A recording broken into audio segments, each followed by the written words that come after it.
오늘 부활의 증인을 통해 라는 제목으로 말씀 함께 나누고자 합니다. 여러분, 성경을 읽어보면요, 성경은 십자가에 죽으신 예수 그리스도, 부활하신 예수 그리스도, 그 예수님을 지적인 방법으로 변증하고자 노력하지 않습니다. 성경을 읽어보면 성경은 부활하신 예수님, 십자가에 죽으신 예수님을 선포하죠.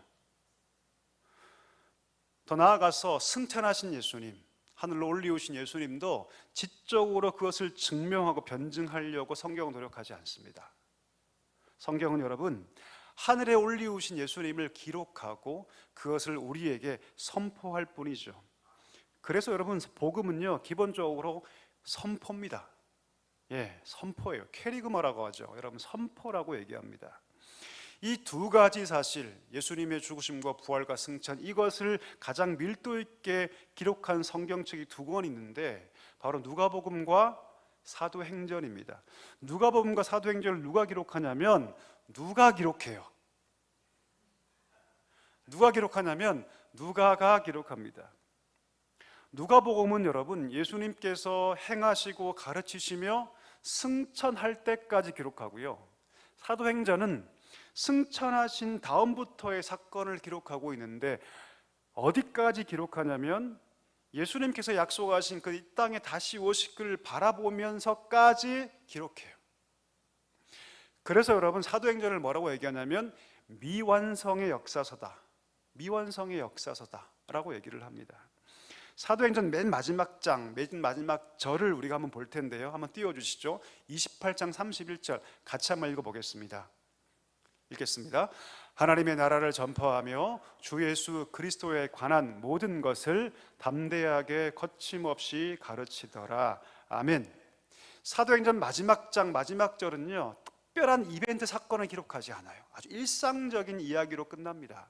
그저 그냥 바울이 로마에 가서 자기 집에서 거하면서 아주 열심으로 예수 그리스도에 관한 모든 것들을 아주 거침없이 전하였다라고 기록하며 그냥 끝내버립니다.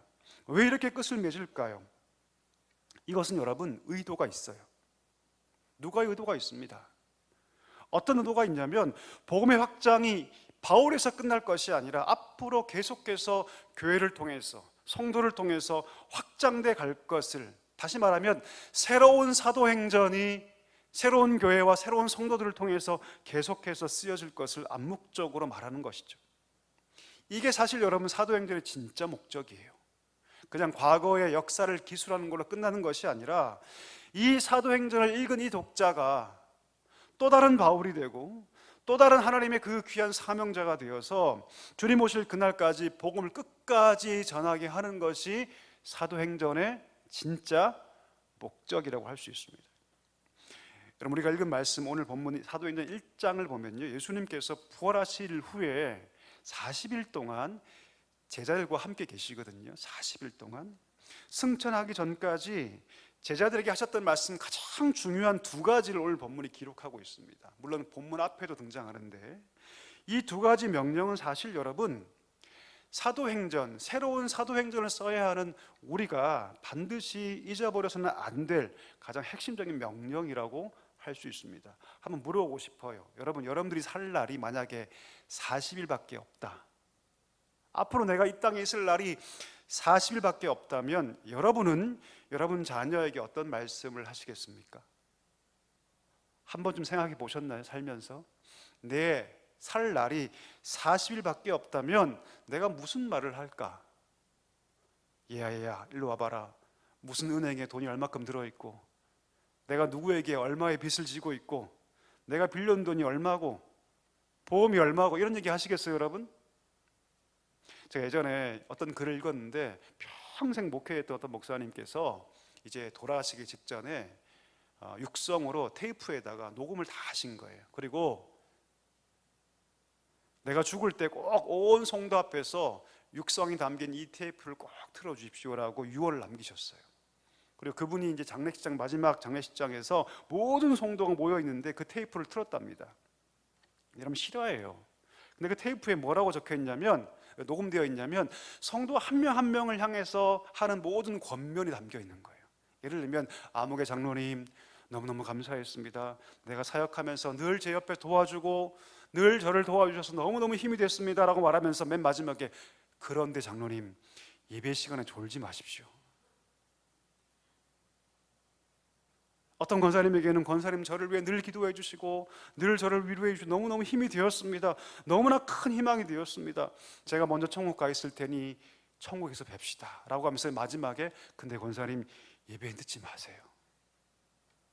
그걸 육성으로 한 분 한 분 다 그렇게 녹음을 한 거예요. 그걸 다 틀어줬답니다. 평소 같았으면 상처받았겠죠, 그렇죠? 근데 그 말 한마디 한마디에 충정 어린 마음이 담겨 있던 것이죠. 그리고 그 자리에서 너무나 큰 감동을 받았다는 글을 제가 읽은 적이 있습니다. 우리 예수님께서 승천하기 직전에 이 땅에 40일 계셨는데 그들에게 부탁하신 것이 두 가지 있습니다. 오늘 여러분과 함께 그걸 나누고 싶거든요. 첫 번째가 뭐냐면 기다리라. 기다리라. 흩어지지 말고 기다리라. 아버지의 약속하신 그 성령이 분명히 임하게 될 텐데 뭐하라? 기다리라. 이게 첫 번째였어요. 두 번째는 무엇이냐면 성령이 임하시면 내가 성령의 충만함을 받고 증인이 될 것이다. 증인이 될 것이다. 어디까지요? 예루살렘과 온 유대와 사마리아와 땅끝까지 이르러 나의 증인이 될 것이라고 말씀하셨습니다. 중요한 것은 무엇입니까? 우리가 잊지 말할 것은 무엇이냐면 이 두 가지 명령, 기다리라, 그리고 성령이 임하시면 너희가 증인될 것이라는 이 두 가지 말씀은 사실 여러분 그 자리에 있는 이 제자들에게 국한된 말씀이 아니에요. 동일하게 오늘 믿음의 길을 걸어가는 우리 모두에게 하신 말씀인 것을 우리가 알아야 할 줄 믿습니다. 우리에게 하신 말씀이라는 것이죠.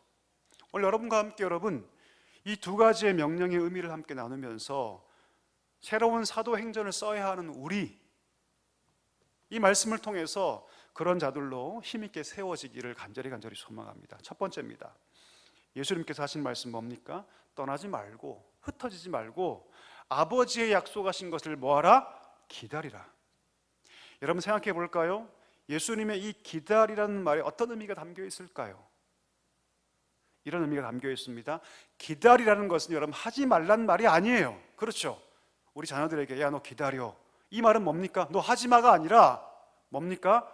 새로운 것들을 예비하고 준비시키는 거죠. 오늘 예수님께서 제자들에게 기다려라 말씀하신 것은 야 너 아무것도 하지 마 이런 뜻이 아니라 기다리라는 말은 무슨 뜻이냐면 네가 앞장서서 하지 말란 뜻입니다. 네가 앞장서서 하지 말라. 너의 생각대로 이 성을 떠나거나 네 방법대로 앞서서 일하려 하지 말고 하나님께서 약속하신 성령이 올 테니, 보혜사 성령이 올 테니 그 임재를 먼저 뭐하라? 기다리라. 여러분 놀랍지 않습니까? 예수님께서는요 제자 한 명 한 명이 복음의 전파의 그 사명을 온전히 감당하기를 원하셨어요. 근데 놀랍게도 그 일의 시작이 뭐였다고요 여러분? 기다림이었어요. 온 세상을 향해 땅끝까지 가서 복음 전파의 사명 감당하기를 원하셨는데 그 시작이 뭐였다고요? 기다림이었어요. 여러분 주의 일은 어떻게 시작될까요? 하나님의 일은 어떻게 시작되는 여러분? 기다림으로 시작됩니다. 여러분 아멘이십니까? 주의 일은 어떻게 시작되냐면 기다림으로 시작돼요. 분명히 내게 이런 사명이 있고 내가 그것을 다 다룰 수 있는 고난과 힘이 있더라도 내가 성령님의 역사하심에 앞장서지 않도록 기다리는 것이 신앙인 줄 믿습니다. 오늘날 교회와 초대교회가 왜 다른 줄 아십니까? 초대교회는 여러분 모두가 기도하며 성령을 기다립니다. 성령의 역사를 사모하고 먼저 기다리고 기도합니다. 성령의 역사가 아니고서는 절대 움직이지 않았죠. 그게 차이점입니다. 무슨 일인지 내가 앞장서지 않고 기다린 것은 다시 말하면 한번 따라할까요? 기도하는 것이다. 기도하는 것이다. 여러분 믿으십니까? 여러분 기다리는 건 무엇이냐면 기도하는 거예요. 실제로 제자들이 이 예루살렘에서 그들이 뭐 하며 기다립니까? 기도하며 기다립니다. 마가의 다락방에서 그들이 약속하신 성령을 기다리며 그들이 뭐 했냐면 기도합니다. 합심하여 기도합니다. 결국 그들의 기다림은 뭐였냐면 기도였던 것이죠. 또한 여러분, 기다리는 것은 뭡니까? 포기하지 말아라. 포기하지 마라. 그런 뜻이에요. 하나님의 약속은 반드시 이루어지기 때문에 이 성에서 기다리라고 하나님께서 말씀하셨던 것이죠. 때가 되면 반드시 그 약속이 이루어질 것이니 그때까지 포기하지 말고 기다리라고 말씀하셨던 것입니다. 여러분, 여호수아 7장에 보면요, 이스라엘이 큰 패배를 당합니다. 아이성 전투 들어보셨나요? 아이성 전투. 그 작은 성 하나를 함락하지 못해서 그 아이성 전투에서 패배합니다. 그리고 이스라엘 백성 36명이 죽죠. 그 전까지 여러분, 이스라엘은요 연전연승합니다. 한 번도 패배한 적이 없어요.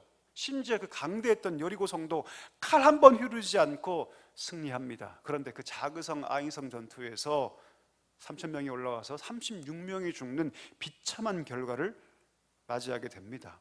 고통에 빠지죠. 고통에 빠지죠. 그 고통 중에 여호수아가 하나님 앞에서 납작 엎드리고 기도합니다. 그때 하나님께서 뭐라 말씀하시냐면 이렇게 말씀하시죠. 스스로 성결하게 하라. 두 번째, 기다리라. 스스로 성결하게 하라. 그리고 너희는 내일을 기다리라. 왜 하나님은 가서 당장 반격해라 말씀하지 않으시고, 왜 하나님은 통회하고 자복하는 자들에게, 가슴을 치며 울는 자들에게, 고통 속에 있는 백성들에게 왜 하나님께서는 성결하게 할 것을 요구하시고 기다리라고 말씀하셨을까요? 그 이유는 여러분, 기다림이란 과정이 내 자신을 돌아볼 수 있는 과정이기 때문입니다. 기다리지 않으면 여러분, 내 자신을 볼 수가 없어요. 성격 급한 자들이 자신을 돌아보는 경우가 있습니까? 없죠. 성격이 급하잖아요. 그러면 자신을 돌아볼 수가 없습니다. 기다림 속에서 먼저 자신을 돌아볼 수 있기 때문이죠. 아, 내가 성결하지 못했구나. 두 번째, 기다림 속에서 하나님의 역사를 기대하는 믿음이 성장하기 때문이죠. 기다림을 통해서 하나님의 역사를 기대하게 됩니다. 여러분, 시편 40편 1절에 보면 다윗이 이렇게 고백하거든요. 한번 띄워주실래요? 같이 한번 읽어보겠습니다. 같이 읽을까요? 내가 여호와를 기다리고 기다렸더니 귀를 기울이사 나의 부르짐을 들으셨도다. 아멘. 시편 40편의 배경을 아십니까? 그의 아들 압살롬이 여러분, 그의 왕자를 빼앗았어요. 백주대낮에. 그리고 자기를 죽이려고, 내 아들이 나를 죽이려고 하루가 멀다 하고 자기 힘을 총동원해서 자기를 죽이려고 합니다. 하루아침에 유리방황한 자가 되었습니다.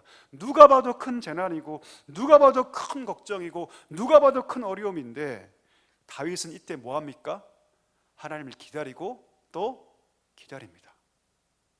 하나님을 기다리고 또 기다립니다. 그는 경거망동하지 않아요. 그 기다림이 가득 채워졌을 때 비로소 그 다윗의 인생 가운데 하나님의 구원의 역사가 시작됐다는 것이죠. 그는 위대한 구원을 경험합니다. 놀라운 하나님의 역사를 경험하죠. 기다림이 하나님의 역사를 끌고 오는 마중물이 되었다는 것이죠. 여러분, 성도가 누구입니까? 성도는 기다리는 자들입니다. 하나님의 역사는, 위대한 하나님의 역사일수록 하나님은 성도를 기다리게 하세요. 그 기다림의 시간들을 버티게 하십니다. 여러분, 오늘 본문을 보십시오. 도망갔던 제자들 아닙니까? 그렇죠? 예, 어떤 제자는 여러분 옷을 다 벗어버리고 도망가지 않습니까? 수제자였던 베드로는 마지막 세 번째는 저주하며 예수님 부인하지 않습니까? 비겁하고 졸렬하고 아무짝에 쓸모없던 그 도망자 제자들이 어떤 자로 바뀝니까? 목숨을 내어놓은 제자로 변화되는 그 성령의 역사는요, 기다리는 일로 시작되는 것이죠. 여러분, 기다린다는 것은 기도하는 거예요. 우리가 영혼을 구하는 것도 마찬가지죠. 우리 힘으로 할 수 있습니까? 아니요, 불가능합니다. 수십 년 쌓아왔던 그 모든 우상과 그 단단한 마음들을 깨트리는 것은요, 몇 마디 우리의 말로 되는 것이 아니죠. 먼저 그 영혼을 위해서 우리가 잠잠히 기다리며 기도할 때 하나님께서 그 일을 하시는 줄 믿습니다. 그러니 여러분, 우리가 먼저 기도해야 하죠. 기도가 쌓여서 기도의 분량이 채워지고, 그때 비로소 하나님께서 그 기도를 통해서 그 마음 가운데 하나님께서 역사하시는 사실을 기억하시기를 간절히 소망합니다.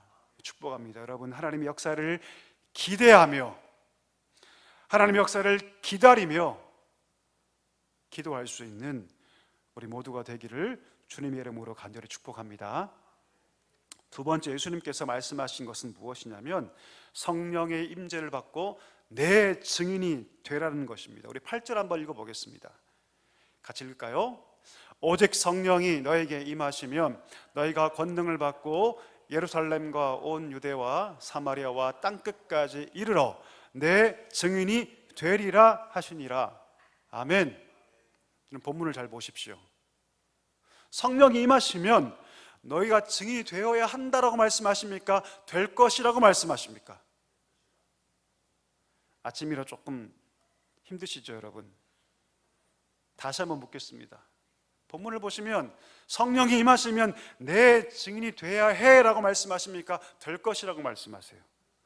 될 것이라고 말씀하세요. 무슨 말입니까? 성령이 임하는 모두는 증인이 되어야 한다. 반드시 그렇게 된다라고 말씀하세요. 많은 사람들이 성령의 임재를 경험하고도 마치 증인의 삶을 사는 것을 옵션으로 여겨요. 옵션이 뭡니까, 여러분? 내가 선택하는 거죠. 해도 되고 해도 되지 않는 걸로 여겨요. 그렇지 않죠? 성령이 임하신 자마다 당연히 또 하나의 증인이 된다는 것을 우리가 알아야 할 줄 믿습니다. 다시 말하면 증인의 삶은 모든 성도를 향한 하나님의 공통 명령이다. 저 같은 목회자만 하는 것이 아니라, 선교사만 하는 것이 아니라, 성격 활달하고 말 잘하는 누군가만 하는 것이 아니라 모든 자에게 하신 하나님의 명령인 것을 우리가 알아야 할 줄 믿습니다. 여러분, 그런데 하나님께서 그렇게 우리를 그렇게 보내시고 파송하실 때 그냥 보내지 않으세요. 오늘 뭐라고 말씀하십니까? 성령이 임하면 너희가 무엇을 받고? 능력을 받고. 할렐루야. 이 능력이 여러분 헬라어로 듀나미스입니다. 다이나마이트 혹시 아십니까? 다이나마이트. 막 터지는 다이나마이트가 여기서 나왔습니다. 폭발력이라는 뜻이죠. 엄청난 폭발력 가진 힘이죠. 듀나미스. 그 능력을 받고 성령이 임하고 성령이 충만하게 임재되면 우리 가운데 성령의 역사, 파워, 폭발력, 힘이 우리에게 능력으로 주어지게 될 것이라고 약속하고 계십니다. 이것을 우리가 믿어야 합니다. 에스겔서에 보면 여러분 에스겔 선지자가 하나님께 부름 받잖아요. 그때 그 부르심의 소명 앞에 그가 순종하는데 그때 뭘 느낍니까? 하나님의 능력이 내게 임하는구나 라고 그가 느껴요. 하나님께서 모세를 애굽으로 파송하실 때 그의 지팡이를 손에 들려주시면서 뭘 주십니까? 능력을 주셔요. 힘을 주세요. 사도행전 3장에 보면 그 약했던 베드로와 요한이 성전 비문에 그 안전뱅이를 일으키면서 어떻게 얘기합니까? 그리스도의 이름으로 일어나 걸어라 명령하지 않습니까? 예수님만이 할 수 있다고 생각했던 일들을 그들이 합니다. 여러분, 우리 성령의 임재가 우리 가운데 있을 때, 더 나아가서 우리가 증인으로 헌신할 때 하나님께서 그냥 보내지 않는다는 것이죠. 뭘 주어주십니까? 무기를 주어주세요. 힘을 우리에게 주신다는 것을 우리가 믿어야 할 줄 믿습니다. 왜 그러면 오늘날 이 성령의 역사가 우리 가운데 보이지 않을까요? 왜 우리는 두려워할까요? 그 이유는 무엇이냐면 우리가 전적으로 성령을 의지하지 않기 때문이에요. 우리가 믿지 못하기 때문이죠. 베드로가, 요한이 안전뱅이를 일으킬 때 그가 이렇게 말하지 않습니까? 은과 금은 내게 없지만 내게 있는 곳으로 내가 너에게 주노니 곧 나사렛 예수 그리스도 이름으로 일어나 걸어라. 할렐루야. 돈의 힘이 아니었죠, 여러분. 지혜의 힘도 아니었습니다. 오직 예수 그리스도만이 저에게 생명을 주실 수 있다라고 믿었고, 이 일을 위해서 그들은 전적으로 성령께 의지했습니다. 성령께 그의 생명까지 의탁했던 것이죠. 성령이 임하시고 성령이 충만하게 역사하면요, 그때 비로소 우리가 뭐가 됩니까? 증인이 되는 줄 믿습니다. 여러분, 증인이란 말은 헬라어로 말티스죠. 말티스. 여기서 어떤 단어까지 가냐면 우리가 알고 있는 영어의 마터, 순교자가 됩니다. 성령을 의지하면 죽음도 겁내지 않는 증인이 되는 줄 믿습니다. 그럼 지금도 지구 곳곳에서, 세계 곳곳에서 자기 목숨 내놓고 그 증인의 삶을 살아가는 성도들이 많이 있죠. 그들이 목숨을 내어놓을 수 있는 이유가 무엇입니까? 성령을 의지하고 전적으로 그에게 그 삶을 의탁했기 때문입니다. 그래서 그들은 증인이 되고 증인의 단계를 뛰어넘어서 마땅 순교자의 자리까지 그들이 갔던 것이죠. 사도 바울을 보십시오. 로마로 가지 않습니까? 왜 갑니까? 로마를 정복하기 위해서? 아니죠. 로마를 구원하기 위해서. 로마를 구원하기 위해서 복음을 가지고 갑니다. 결국 그는 로마 감옥에서 순교의 제물이 됩니다. 여러분, 언더우드를 혹시 아십니까? 언더우드. 옛날에 언더우드는 옷이 있었어요. 지금은 없는데 그때는 몰랐어요. 선교사님 이름인지 저는 그때 몰랐습니다. 언더우드 혹시 아십니까? 그 젊은 나이에 1895년 4월 5일 부활절 아침에 인천 제물포 항에 도착합니다. 그때 그가 도착해서 이런 기도 드리죠. 하나님, 지금 아무것도 보이지 않습니다. 주님, 메마르고 가난한 땅, 보이는 것은 고집스럽게 얼룩진 어둠뿐입니다. 어둠과 가난과 인습에 묶여 사는 조선 사람뿐입니다. 하나님, 저를 거룩한 불빛으로 사용하여 주옵소서. 이렇게 기도합니다. 한 청년, 그 20대 청년, 그 순교적 헌신을 통해서 대한민국의 많은 자들이 하나님께 믿고 돌아오게 된 것입니다. 여러분, 온 가족이 헌신해요. 그의 아내도, 그의 자녀도 이 조선 땅을 위해서 헌신합니다. 저기 양화진 가보면 여러분, 그 가족이 함께 묻혀 있어요. 한 5구의 묘지가 함께 양화진 가보면 여러분, 이 언더우드 선교사의 온 가족이, 그도, 그의 아내도, 그의 자녀도 이 조선을 위해서 헌신하고 목숨 바칩니다. 그리고 그들을 통해서 이 대한민국이 세워진 거 아니겠습니까, 여러분?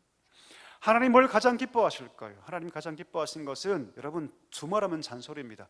영혼을 하나님께로 인도하는 것인 줄 믿습니다. 수십 년 주의 앞에 나와서 예배한 것보다 어쩌면, 수억을 하나님께 헌금한 것보다 어쩌면, 아무리 목사라고 하고 장로라고 하고 권사라고 하고 직분자라고 평생을 우리가 교회에 다녔어도 한 영혼도 우리가 하나님께 인도하지 못하고 한 영혼도 열매맺지 못한다면 우리가 하나님 앞에 설 때 무슨 얼굴로 우리가 설 수 있겠습니까? 이 시대의 가장 큰 질병이 뭔지 아십니까? 여러분, 영적 질병. 성경이 말하는 대로 살지 않고 성경대로 살기 위해 교회 찾는 것이 아니라 내가 원하는 목적을 이루기 위해서 교회 찾는 것이 가장 큰 질병입니다. 성경대로 살지 못하는 탄식은 없고 내가 원하는 것을 이루지 못하는 것에 대한 탄식만이 있다는 것이죠. 여러분, 하나님께서 우리에게 요구하시는 삶은요, 너무나 명확하고 단순합니다. 우리가 복음을 경험하고 그 안에서 구원의 능력과 신비를 경험했다면 뭐가 되는 겁니까? 증인 되는 거죠. 증인. 여러분, 오늘 우리가 주보 보시면 이런 종이 한 장씩 다 껴있죠. 여러분, 오늘 우리가 작정할 텐데요, 여러분 가족, 친지, 이웃, 동료, 또 회사의 친구들 있다면 여러분 작정하십시오. 한 영혼이라도 그들이 나를 통해서 하나님께 돌아올 수 있다면 하나님께서 가장 영광을 받을 줄 믿습니다.